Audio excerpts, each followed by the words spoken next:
కలలోన జీవుండు కౌతూహలంబునన్ బెకుదేహంబులన్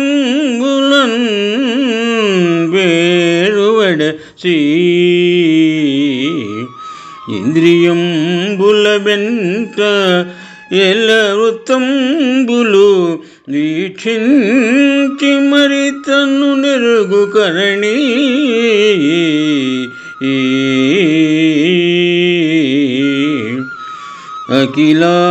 అఖిలాంతరాత్మకుడగు పరమేశ్వరుడుందఖిల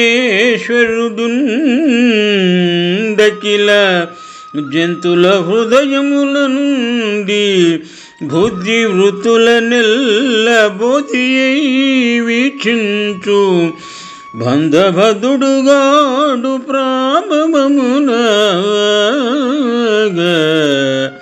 సత్యం ఆనంద బహుళ విజ్ఞానమూర్తి యతని సేమింపనగుగాక అన్యసేవ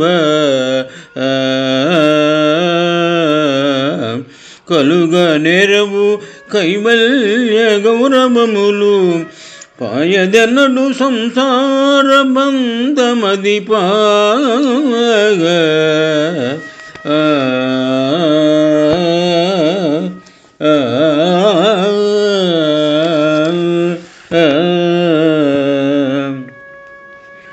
శ్రీ శుక మహర్షి పరీక్షిత్తునకు ముక్తి మార్గమును తెలుపుట. పోతన మహాభాగవతము నుండి ఈ పద్యము గ్రహింపబడినది. పద్యభావము: ఓ రాజా, జీవుడు అనగా మానవుడు స్వప్నములో అనేకమైన రూపములలో ఇంద్రియముల ద్వారా ప్రవర్తించి అనుభవములను పొంది మళ్ళీ తన జాగ్రత్తావస్థను పొందిన పిదప కలలోని అనుభవాలకు కేవలము సాక్షిగా మిగిలిపోయినట్లు అఖిల జీవరాశుల అంతరాత్మయైన పరమేశ్వరుడు ఆ జీవరాశుల యొక్క బుద్ధి వృత్తులకు సాక్షి అయ్యుండునుగాని వాటి యొక్క కర్మలకు కర్మబంధాలకు బదుడు కాడు.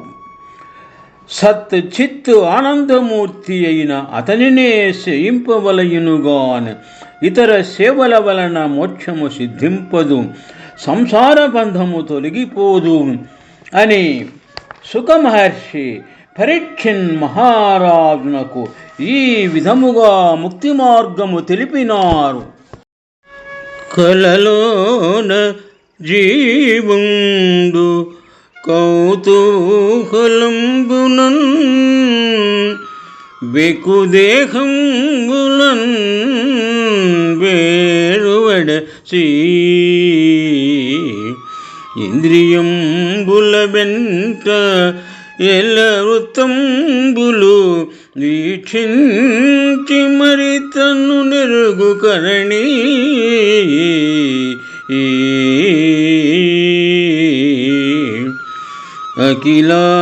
అఖిలాంతరాత్మకుడగు పరమేశ్వరుడుందఖిల జంతుల హృదయముల నుండి బుద్ధి వృత్తుల నెల్ల బోధియై వీక్షించు బంధభదుడుగాడు ప్రాభవమున సత్యం ఆనంద బహుళ విజ్ఞానమూర్తి యతని సేమింపనగుగాక అన్యసేవ కలుగ నెరవు కైవల్య గౌరవములు పాయదెన్నడు సంసార బంధమది పాగ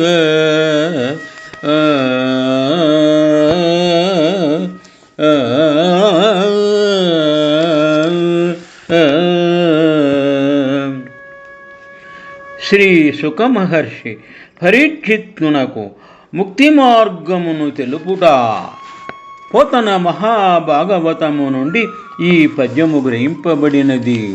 పద్యభావము: ఓ రాజా, జీవుడు అనగా మానవుడు స్వప్నములో అనేకమైన రూపములలో ఇంద్రియముల ద్వారా ప్రవర్తించి అనుభవములను పొంది మళ్ళీ తన జాగ్రత్తావస్థను పొందిన పిదప కలలోని అనుభవాలకు కేవలము సాక్షిగా మిగిలిపోయినట్లు అఖిల జీవరాశుల అంతరాత్మయైన పరమేశ్వరుడు ఆ జీవరాశుల యొక్క బుద్ధి వృత్తులకు సాక్షి అయ్యుండునుగాని వాటి యొక్క కర్మలకు కర్మబంధాలకు బద్ధుడు కాడు. సత్ చిత్ ఆనందమూర్తి అయిన అతనినే సేయింపవలయునుగాని ఇతర సేవల వలన మోక్షము సిద్ధింపదు, సంసార బంధము తొలగిపోదు అని సుఖమహర్షి పరీక్షిన్ మహారాజునకు ఈ విధముగా ముక్తి మార్గము తెలిపినారు.